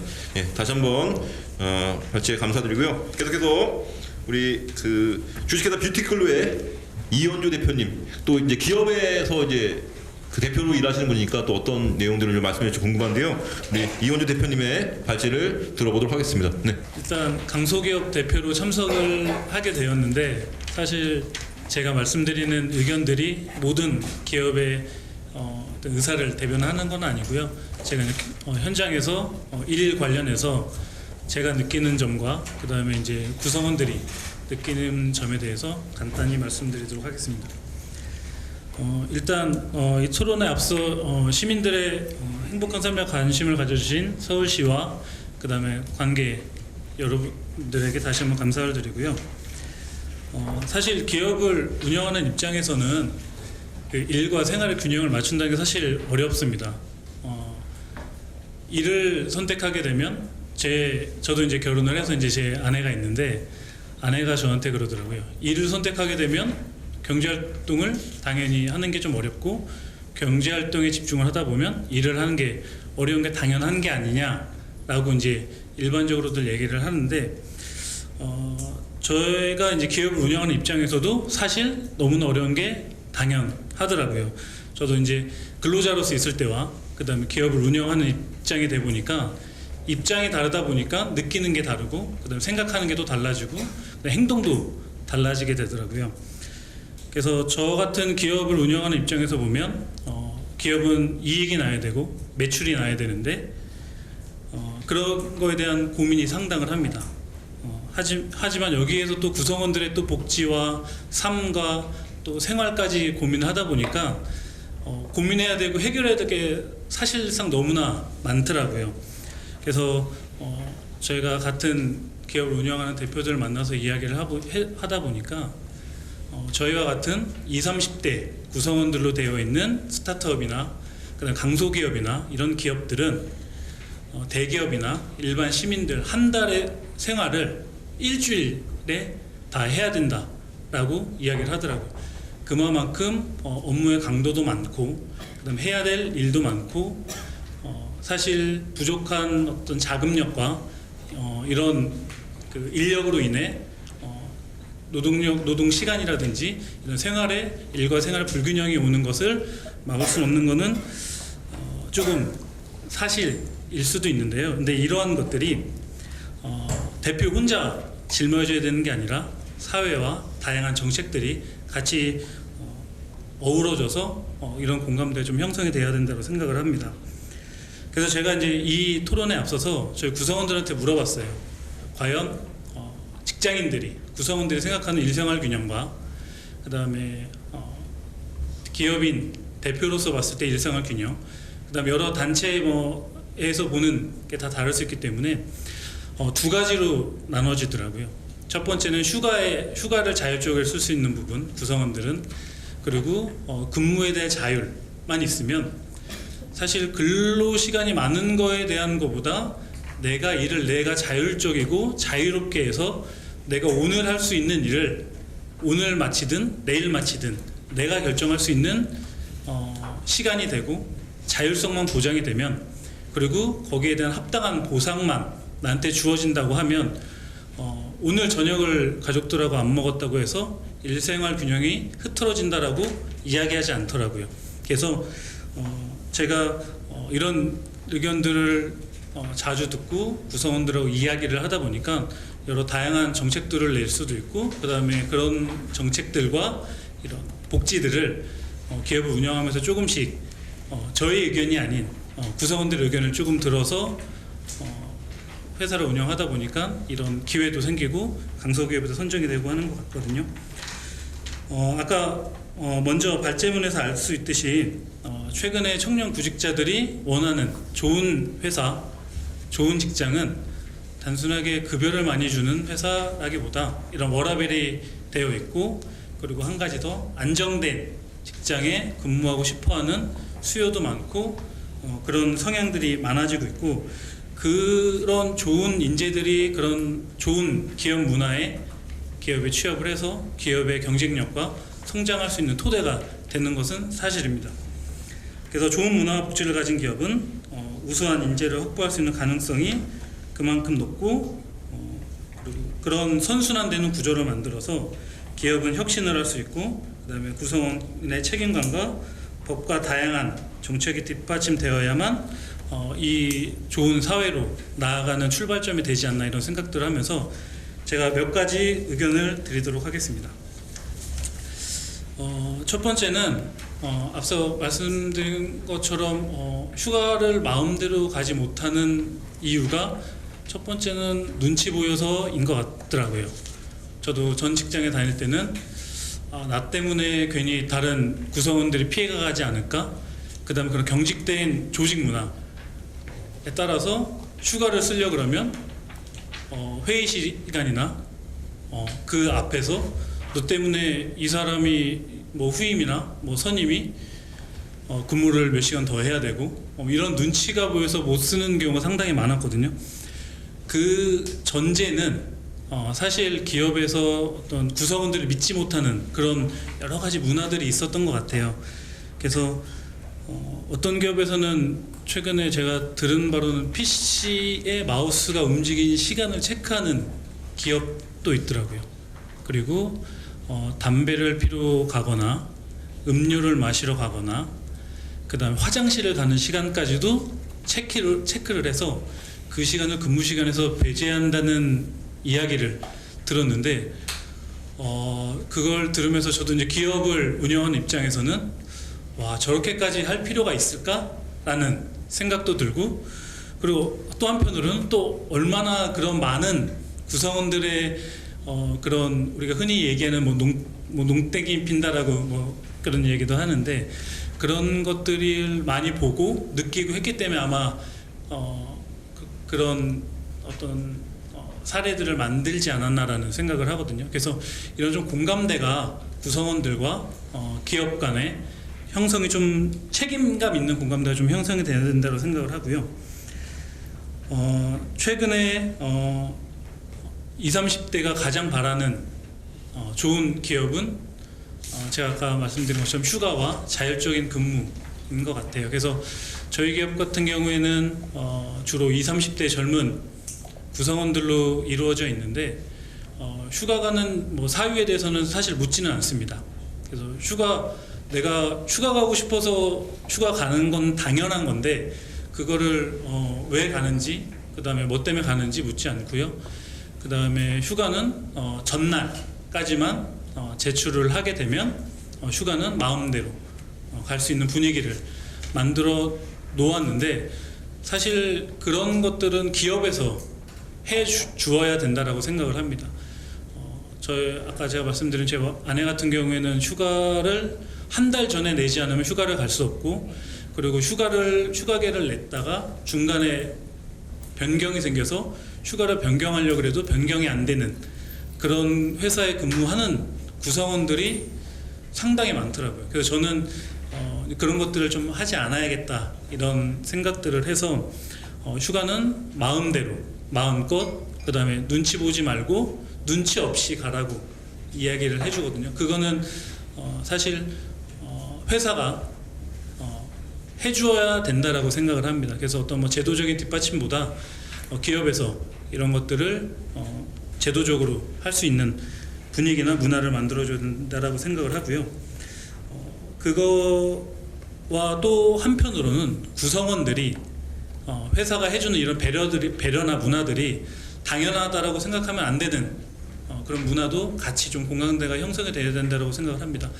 그래서 왜 과연 회사나 이런 기업들이 이런 생각들을 하고 왜 이런 행동들을 하나 이렇게 보면 비슷한 그런 어떤 구성원들의 안 좋은 그런 휴가를 악용한다거나 그리고 그런 것들 이용을 하는 그런 구성원들의 어떤 모습을 보았기 때문이지 않을까라는 생각도 하거든요. 그래서 그런 부분들이 좀 회사와 구성원들 간의 신뢰가 바탕이 된 문화가 좀 형성이 돼야 된다고 생각을 하고요. 또 이러한 기업들이 지속적인 성장을 할 수 있도록 다양한 중앙정부와 그다음에 지방정부의 정책이 나왔으면 합니다. 사실 기업도 성장을 해야 되지만 구성원들도 성장을 해야 됩니다. 기업이 성장하는 이유의 첫 번째는 많은 이익과 매출이 나게 되면 결국에는 이런 이익이나 매출이 구성원들과 사회에 다시 환원된다고 생각을 하거든요. 그래서 이런 구성원들의 삶이 성장할 수 있도록 지원을 필요합니다. 대기업 같은 경우에는 많은 복지 시스템과 그 다음에 동호회 시스템 등 다양한 문화나 이런 것들이 가능한 재원들이 많이 있는데 저희와 같은 강소기업 전부는 아니겠지만 아까 소기업이나 이런 자금이 좀 여력치 않은 그런 기업들 같은 경우에는 구성원들 어떤 취미나 동호회 활동, 그다음 외국어 이런 활동들을 지원을 한다는 게 사실 어려워서 이런 구성원들의 자기 개발할 수 있는 지원책이 여러 가지로 나왔으면 좋은데 저희 같은 경우는 지금 하고 있는 게 도서 지원비나 그다음에 자기 개발을 할 수 있는 역량을 높일 수 있는 이런 프로그램들을 지원을 하고 있는데 외국어 책이라든지 그 다음에 마케팅 관련되어 있는 강의를 들을 수 있는 그런 여러 가지 지원들을 하고 있는데요. 서울시에서도 이런 프로그램들을 직접 지원을 해서 강좌를 열어주고 서울시 강소기업들의 구성원들이 참가할 수 있도록 하는 지원을 해주면 거기에 들어가는 프로그램 강사 운영이라든지 인력에 대해서도 또 다른 일자리 창출과 고용 효과도 같이 볼 수 있다라고 생각을 합니다. 그리고 세 번째로는 단순한 그냥 간접 지원이 아닌 실질적으로 직접 지원을 해줄 수 있는 여러 가지 정책들이 나왔으면 좋겠는데요. 타 지자체 같은 경우에는 4대 보험 지원을 해주는 지자체도 있어서 저희 같은 민간 기업에 여러 가지 제도가 있으니 본사 이전이라든지 여러 가지 지원책을 가지고 유치를 하려고 많이 하고 있습니다. 그래서 저희도 그런 고민들을 하는 게 사실입니다. 강원도로 본사를 이전을 하면 아니면은 제주도로 이전을 하면 저희 같은 경우는 화장품 기업 같은 경우에는 충청도에 가면 더 많은 지원과 정책들이 있는데 서울시에는 많은 기업들이 있다 보니까 그런 혜택들을 다양하게 받지 못하는 경우들이 많거든요. 그래서 그런 부분들을 서울시에서 전체 기업을 다 해줄 수는 없는 거지만 강소기업을 선정을 한 기업들 중에 더 디테일하게 선정을 해서 조금 더 직접적으로 지원해 줄 수 있는 방안들을 좀 마련을 해줬으면 좋겠고요.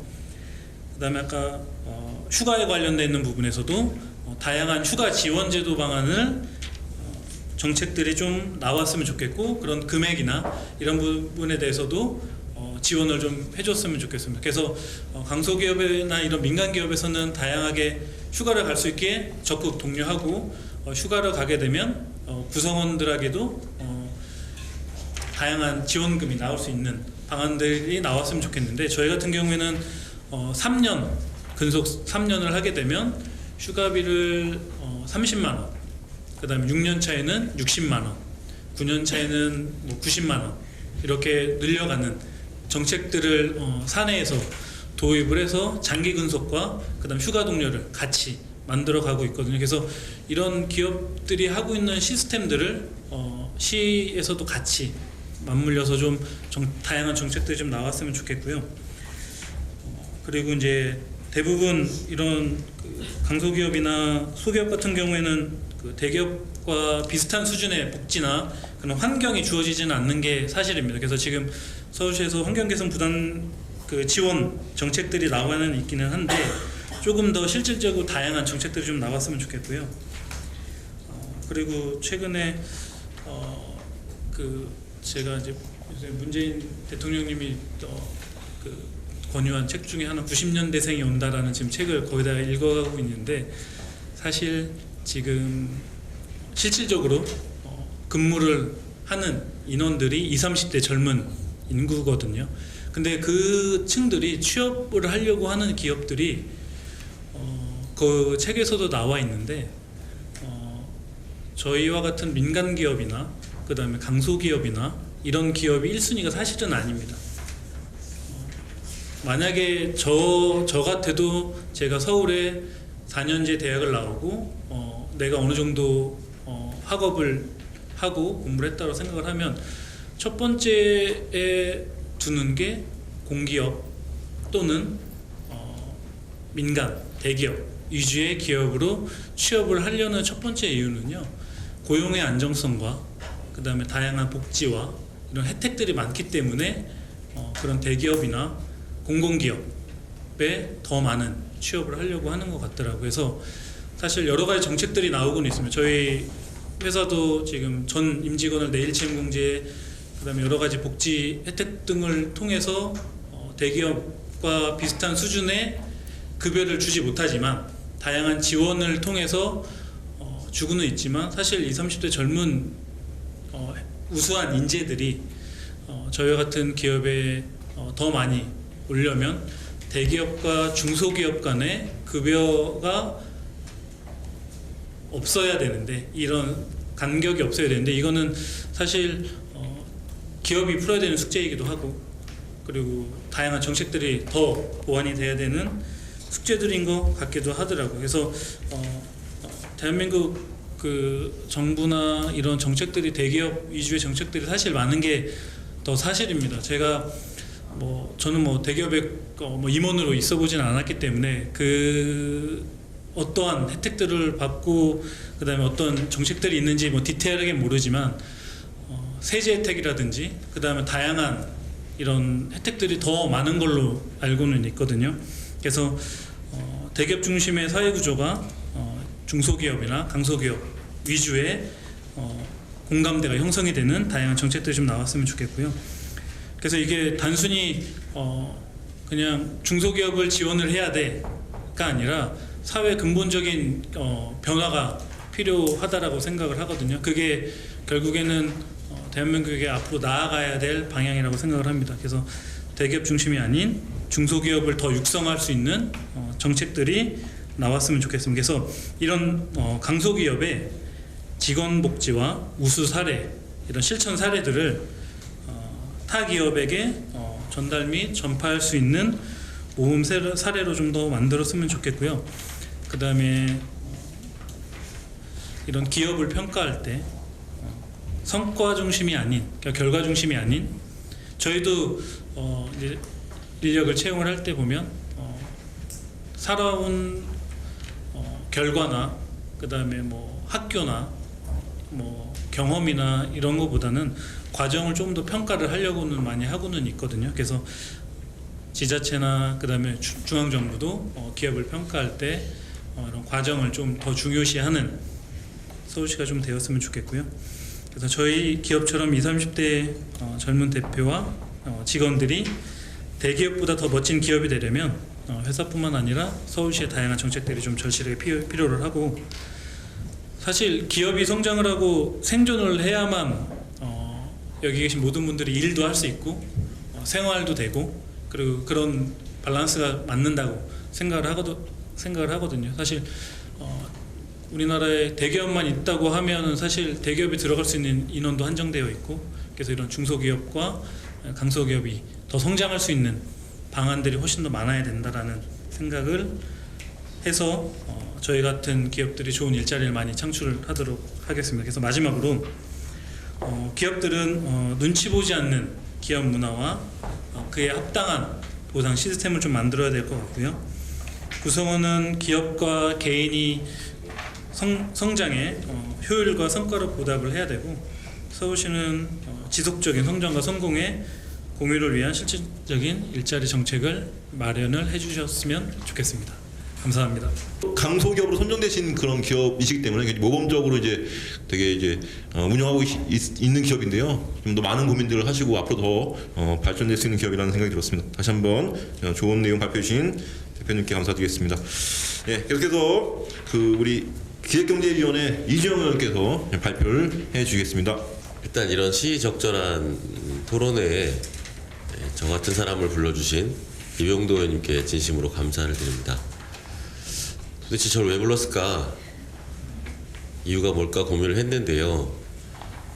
워라밸 관련해서 기획경제위원회, 그러니까 기조실, 경제정책실, 노동민생정책관, 그리고 서울연구원, 서울시립대학교 뭐 이런 것들을 관할하고 있는 기획경제위원회가 일정 부분 역할이 필요하다는 생각이었을 것 같고요. 또 저 함께하고 계신 국회의원이 계신데 진선미 여성가족부 장관님이세요. 그래서 아마 이병도 의원께서 저를 불러준 것 같습니다.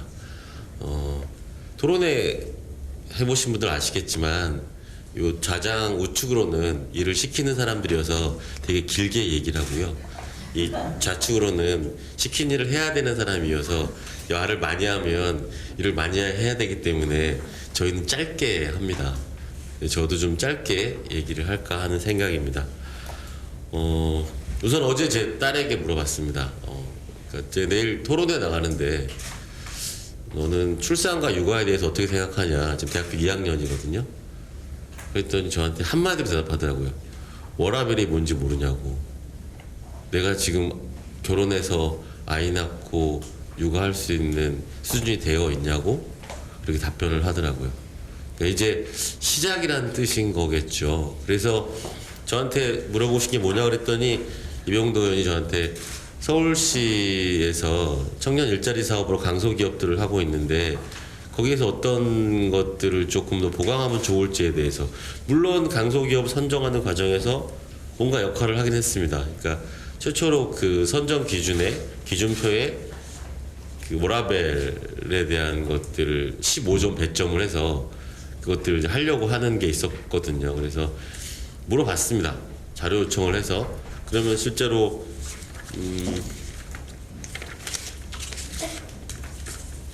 우리 처음 발제하신 강은혜 연구위원님이 했던 6페이지 보면 뭐 서울시 일생활균형센터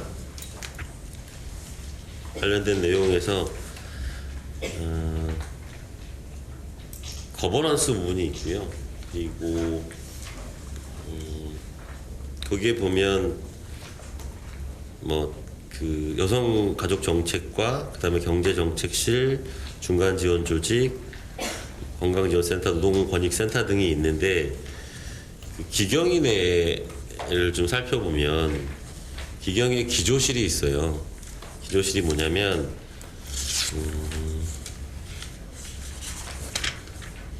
강은혜 연구위원도 마찬가지고 양주은 센터장님도 말씀하신 예산과 인력 지원에 대한 부분이거든요. 그러니까 기교실의 정책기획관에서 이런저런 어떤 서울의 비전을 제시하면 재정기획관의 그러니까 조직 담당관실에서 그 사람에 대한 것들, 조직에 대한 것들을 편성을 하고 그러면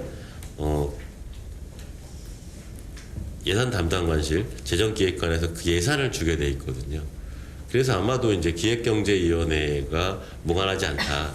두 번째, 경제정책실을 보시면 경제정책실에 경제정책과가 있고요, 일자리 정책과가 있고, 뭐 지역 상생 경제과 이런 것들이 있습니다. 이 또한 뭐 이와 무방하지 않은 상황이고요. 그리고 노동민생정책관에 보면 오늘 나오셨는데 우리 노동정책 담당관님이 계시고 소상공 정책 담당관, 그다음에 사회적 경제 담당관이 있습니다. 이런 부분들이 꽤 많은 부분들이 저희가 워라밸, 일생활 균형과 일치하는 또 거기에 대해서 뭔가 함께 해야 되는 부서들이 많기 때문인 것 같아요. 그래서 몇 가지 이제 그러면 어떻게 하고 있는지 서울시는 어떻게 하고 있는지 봐야 되는 거잖아요. 그래서 강소지원 관련해서 좀 찾아봤는데요. 실제로 일생활균형제도 운영이라고 해서 그 평가 항목에 15점을 배점으로 해서 육아지원제도 이용 실적 남성 포함입니다. 그리고 육아휴직 복귀자 인터뷰, 그리고 가족 친화 유연근무제 이용 실적, 장기 근로 관행 개선 노력 등이 있습니다.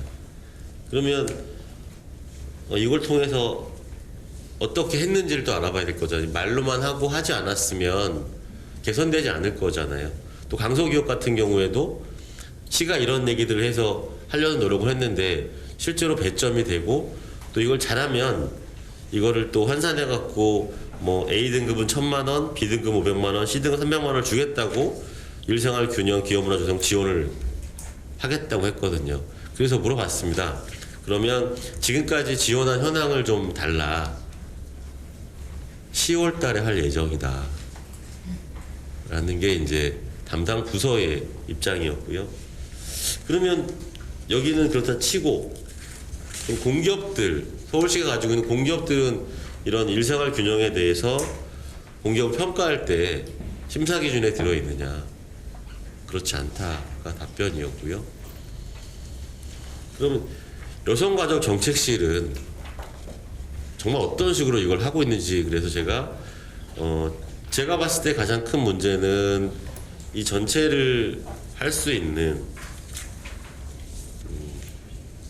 컨트롤 타워의 역할이 중요한데, 그럼 지금 일생활 균형에 대해서 어디서 컨트롤 타워 하고 있는지 정책 자문단 관련해서 좀 자료를 좀 찾아봤습니다. 원래 시의원들 이렇게 합니다. 일을 아시죠? 이렇게 이것저것 찾아서 그 내용들을 설명해 드리고요. 향후에 어떻게 함께 할지를 보통 시의원들이 하기 때문에. 그래서 그러면 워라밸 정책 자문단의 법적 근거와 구성 및 역할, 그리고 지금까지 활동사항을 달라라고 시에 얘기했더니 왔는데요. 2019년 7월에 구성을 했다고 하고요. 그리고 7월부터 뭐 장척 자문단 뭐 하고 8월 달에 의견 수렴하고 9월 달에 정책 방향 잡고 10월에 선포식 하고 11월에 내년도 뭐 일정을 모색하겠다. 이게 이제 자문단에 낸 거예요. 그래서 그러면 자문위원님들이 어떻게 구성됐는지 저한테 명단을 좀 달라. 줄 수 없다. 이유가 뭐냐? 아직 뭐 대표 과장님이나 누구한테 보고를 못 드렸다가 이제 이렇게 답변이어서, 이 정도면 그 일생활 균형이라는 건 서울시에서 이제 초보 단계인 것 같거든요. 초보 단계이면 제가 봤을 때 중요한 건 이 그 발제자께서 말씀하신, 그러면 성평등 일생활균형위원회를 어떻게 구성하고 그 구성된 분들이 어떤 역할을 할 수 있게 법률적 근거를 만드느냐가 가장 중요할 것 같은데, 그런 부분들에 대해서는 조금 지금 잡혀 있는 건 없습니다. 다만 저도 여기 나와 있고 또 이병도 의원도 그 역할을 하려고 오늘 토론회를 개최하시는 거고, 제 옆에 과장님 두 분 계시고 저 뒤에 국장님도 오신 상황이어서 그런 부분들을 향후에 조금 세세하게 해야 될 것 같다라는 게 중요할 것 같고요. 어쨌든 컨트롤 타워가 좀 생기면 컨트롤 타워 역할을 할 수 있는 위원회가 구성이 되면 그 안에서 고민들을 하고 그 안에서 역할 분담을 시키고 그 안에 있는 내용들을 각 상임위원회 또는 각 조례에 조금씩 담아내는 역할이 반드시 필요할 것 같고요. 그런 노력을 게을리하진 않겠습니다. 오늘 그래서 저를 부른 것 같고요. 모든 국민은 인간으로서 존엄과 가치를 갖고 행복을 추구할 권리를 가진다는 게 저희 헌법 10조에 명시된 헌법 추구권입니다. 이런 부분들이 반드시 조금 더 천천히 가더라도 제대로 갈 수 있도록 함께 노력하겠고요. 당부드리면 이런 것들을 할 때 그 외국인 근로자들 또는 다문화 가정 결혼 이주 여성들, 그리고 지금 붕괴되고 있는 농촌들에 대한 것도 함께 좀 점검하면서 저희가 얘기를 했으면 좋겠다라는 그런 생각이 개인적으로 있습니다. 이상 마치겠습니다. 가장 이제 좋아하는 의원님이기도 하고요. 그리고 어쨌든 큰 문제의식이 이제 일생활 균형이라고 하는 것들이 굉장히 이제 다양한 부서를 넘나들면서 실제적인 정책을 추진하기 위해서는 다양한 부서를 넘나들기 위해서 이제 남나들어서 해야 되는 거고, 거기서 이제 기획경제위원회 말씀하셨지만 그 소관 부서가 굉장히 중요한 역할을 해야 되기 때문에 그렇게 좀 제안을 드렸고, 그리고 이제 제가 제안을 드린 것들은 가장 큰 이유는 이후에도 같이 한번 좀 노력해보자라고 하는 것들을 이제 말씀을 드렸던 거죠. 예. 일생활 균형이라고 하는 것들이 이제 말씀하셨지만 아직까지 이제 서울시에도 굉장히 여러 가지 정책들이 있지만 뭐 초보적인 수준이라고 이제 저도 생각하거든요. 그래서 앞으로도 더욱 중요하게 많은 역할을 해야 될 텐데 이종원 님께서 함께 좀 그 일생활 균형을 위해서 함께 노력해보자라고 하는 뜻에서 제안을 드렸습니다. 그래서 이종원 님께서는 현재 이제 우리 서울시에서 진행되고 있는 뭐 성평등, 일생활균형, 강소기업 제도에 대해서 한번 좀 살펴봐 주셨고요. 그리고 아직까지 여전히 컨트롤 타워가 이제 부재한데 그 월요별 정치 자문단이라고 하는 기구가 있지만 그것들이 아직까지 이제 실효성 있는 그런 기구로서의 역할은 좀 못하고 있다. 그래서 이후에 그런 컨트롤 타워 역할이 필요하고 거기서 아낌없는 노력을 하겠다라고 말씀해 주셨습니다. 좀 사람이 좀 더 행복해질 수 있다 이런 주제인 것 같아요. 저희들 서울시 같은 경우에는 뭐 다들 아시는 내용이지만 근로감독 권한이 법적으로 부여가 되어 있지 않습니다. 그래서 근로감독 권한은 중앙정부인 고용노동부에서만 하고 있고요. 그래서 저희들 서울시에서 할 수 있는 부분은 일단 정부에서 하고 있는 그 노동시간 단축이라든지 이런 시책들을 적극적으로 지방정부 차원에서 지원하고 홍보하면서, 그리고 또 한편으로는 서울시 자체적으로 노동시간을 단축하는 모델을 보임으로써 민간 부분이 좀 같이 보조를 맞출 수 있도록 하는 주요 시책인데요.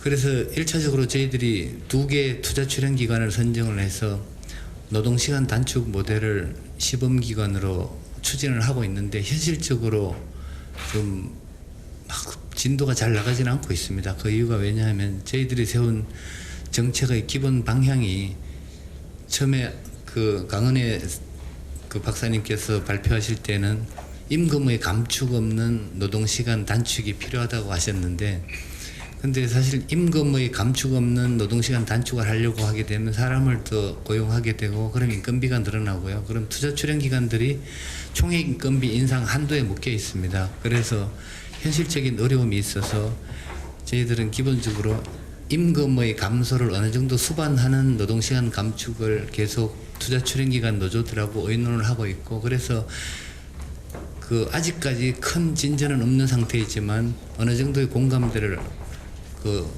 갖추고 약간씩 앞으로 가고 있는 상태입니다.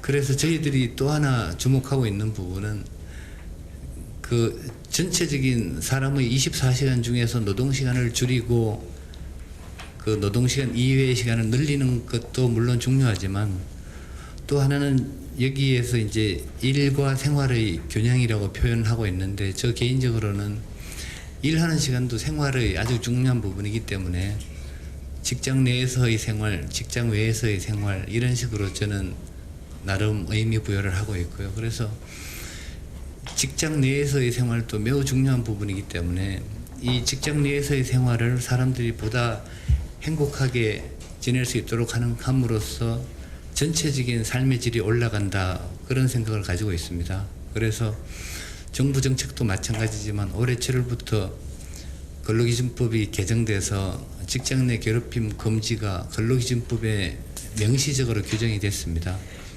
그래서 일단 저희들은 서울시라는 조직의 사용자라는 입장에서 서울시 소속 공무원과 노동자들이 이 근로기준법에 정한 바에 그 직장 내 괴롭힘에 피해를 입지 않도록 여러 가지 내부적인 사업주로서의 의무를 다하고 있고요.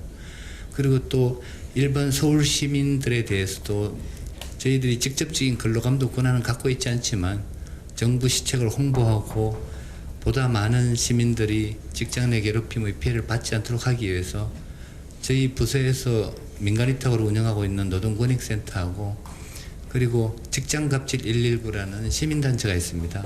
그 시민단체하고 같이 지금 지하철이나 여러 군데에서 광고를 같이 하고 있고요. 그리고 지금 서울교통공사 노조하고 직장갑질 119하고 권익센터하고 같이 협업을 해서 12개 지하철역에 임시 상담소를 만들어서 운영할 계획입니다. 그래서 9월 빠르면 다음 주 정도부터 12개 역에서 출퇴근 직장인들 대상으로 이 직장 내 괴롭힘에 대한 상담을 하려고 하고 있는데요.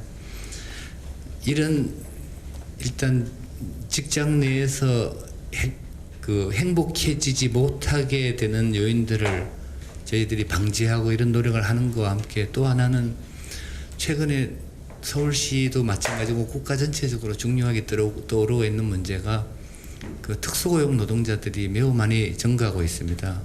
뭐 플랫폼 노동자라고 하기도 하고 종전에는 한 특정한 고용주와 거기 종사하는 노동자들이 계약 관계에 의해서 근무를 하고 있기 때문에 이 사람의 사용 주체가 명확하게 규정이 돼서 그 사용 주체가 이분들의 노동권을 지키고 삶을 보호해주고 하는 역할을 수행을 할 수가 있었는데 지금은 뭐 요즘 대리기사라든지 퀵서비스라든지 다수의 사업주와 그 계약을 맺어서 노동을 제공하는 형태가 늘어나고 있어서 이분들은 일정한 고용 주체가 없기 때문에 이분들의 노동권이 잘 보호되기가 어려운 여건입니다. 그래서 이 부분을 보호하기 위해서 저희들이 쉼터를 5군데를 운영하고 있고요. 그리고 그 노동권익센터하고 같이 이분들을 대상으로 하는 사업들을 점점 강화해 가고 있습니다. 그래서 이분들이 직장 안에서의 삶도 안전하게 보장받아야 되지만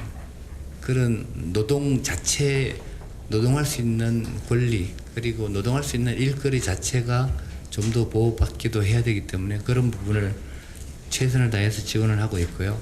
지금 오늘 그 우리 이병도 부위원장님 비롯한 여러분들께서 주시는 좋은 의견들을 많이 듣고 저도 느낀 바가 많았는데요. 이 워라밸 관련 정책이 잘 시행될 수 있도록 저희 부서 차원에서도 최선을 다해서 돕겠습니다. 감사합니다. 좋은 내용으로 발표해 주셔서 감사하고요. 어쨌든 노동정책이라고 하는 것들이 중심이 어쨌든 이제 중앙 정부이기 때문에 우리 지방 정부의 서울시에서 한계가 있지만 서울시에도 이제 그 노동 시간 단축들을 위해서 여러 가지 노력을 하고 있다라고 이제 말씀해 주셨고 또 굉장히 중요한 말씀인데 이제 결국 일이라고 하는 걸 떠나서 직장이라고 하는 것들도 이제 삶에서 굉장히 이제 많은 시간들을 보내는 것이기 때문에 그런 좋은 노동 환경들을 그리고 일할 수 있는 어떤 직장 환경들을 만드는 것들 굉장히 중요하다고 말씀하셨고 그런 것들에서 서울시가 다양한 노력을 하고 있다 말씀해 주셨습니다. 그리고 또 특수직 노동자들, 특수고용 노동자들 어떤 노동권에 사각지대에 있는 그런 노동자들을 위해서도 그들이 일할 수 있는 권리, 그들이 이제 어떤 여러 가지 혜택을 받을 수 있는 것들을 위해서 노력하고 있다라는 말씀을 해주셨고요. 앞으로 이제 일생활 균형에 있어서도 역시 굉장히 중요한 역할을 해줄 거라 생각합니다. 그럼 마지막으로 이제 우리 짧게 강은혜 발표자님부터 발표자분들 짧게 한마디씩 하시면서 그렇게 좀 토론을 마무리하도록 하겠습니다. 여성가족재단 내 센터 일생활균형센터에서도 많이 고민을 하고 있는 것들입니다. 그래서 말씀해주신 강소기업에 대한 지원 방향 이런 것들도 지금 연구 중에 있고 또 되게 중요하게 말씀해주신 직장맘지원센터에서 말씀해주신 이 시간 정책에 관한 것들이 사실 향후에 일생활균형뿐 아니라 노동정책 관련해서도 굉장히 중요하다고 생각을 하거든요. 그래서 사실 외국에서도 이 시간 정책에 관련된 것들을 좀 시 차원에서 좀 여러 실국이 함께 논의할 앞으로 필요가 있다고 생각을 하고요. 그다음에 위원회와 관련된 거는 제가 발제문에 이제 뭐 기존에 있는 워라밸 정책 자문단이라던가 직장맘 지원센터, 직장맘센터와 이제 기존에 있는 일생활균형센터 이런 기존의 추진 체계들을 어떤 방식으로 재정립하고 위치와 역할을 좀 재구성하는 방식으로 위원회를 좀 강화하는 이런 방향으로 나아가야 된다라는 그런 의견을 드렸는데 향후에 저희 여성가족재단에서도 이런 부분에 대해서 많이 연구를 하고 서울시 정책에 지원을 많이 하도록 하겠습니다. 감사합니다. 갑자기 의문점이 하나 생겨서 이 의문점을 같이 풀면 서울시에 어떤 도움이 될까 질문 하나 좀 던지는 곳으로 마무리했으면 합니다. 근데 일단 저희 강 박사님 오늘 발표 자리에 보시면 그 그림 2에 있는 지역별 일생활규정 지수를 보게 되면 사실 모두의 발표에 말씀 주신 건 서울시 점수가 제일 높거든요. 그런데 지금 토론하시는 과정에서는 점수와 달리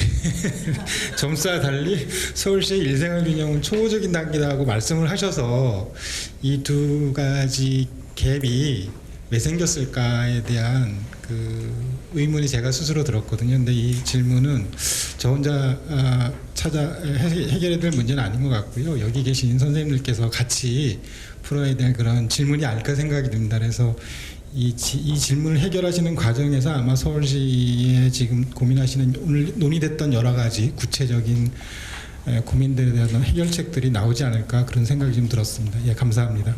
이 좌장의 우측으로 나왔던 얘기들을 좌장 왼쪽에 앉아 계신 분들이 많이 실현될 수 있도록 노력해 주시면 감사하겠습니다. 이상입니다. 저도 짧게 말씀드리겠습니다.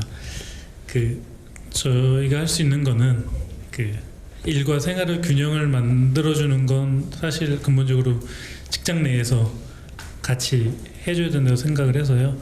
저희뿐만 아니라 구성원들과 좋은 문화를 많이 만들어서 주변에 있는 기업들에게 좋은 모범 사례가 될 수 있도록 나는 이렇게 하고 있다라고 안내도 해주고 이야기도 해주는 그런 공감대가 같이 만들어주는 그런 문화를 좀 많이 만들도록 하겠습니다. 감사합니다.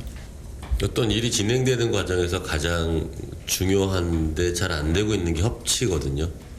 부서 간 협업, 그 다음에 의회로 따지면 상임위원회 간 협업, 그리고 또 뭐 여성가족정책실과 센터와 중간 조직과의 협업, 그리고 여기 계신 분들의 의견들이 어떻게 전달되고 있는지에 대한 궁금함, 이런 것들이 가장 중요한 거잖아요. 그럴 때 언제든지 이병도 의원께 전화하시면 네, 제가 옆에서 돕겠습니다. 네, 마치겠습니다. 토론하면서 사실 말씀드리고 싶었던 것 중에 하나는 말씀 못 드렸던 건데 일생활 균형 제도가 이미 많이 있는 것들도 있지만 서울시에서는 현재 있는 제도를 좀 더 정말 실행 가능한 제도로 개선하고 보완하는 부분에 대해서도 많이 노력하도록 하겠습니다. 지금은 좀 나아진 걸로 하고요. 그전엔 매우 일과 생활이 균형이 안 되는 조직이었습니다. 그래서 저 개인적으로도 참 내가 행복하지 못한 삶을 살고 있구나 이런 생각도 많이 하고 살았고요. 그래서 더더욱 제 자신이 피부로 느낀 문제이기 때문에 다른 노동자들을 포함한 모든 시민들이 정말로 직장에서든 가정에서든 행복한 삶을 살 수 있도록 저희들이 최선을 다해서 열심히 노력하도록 하겠습니다. 감사합니다.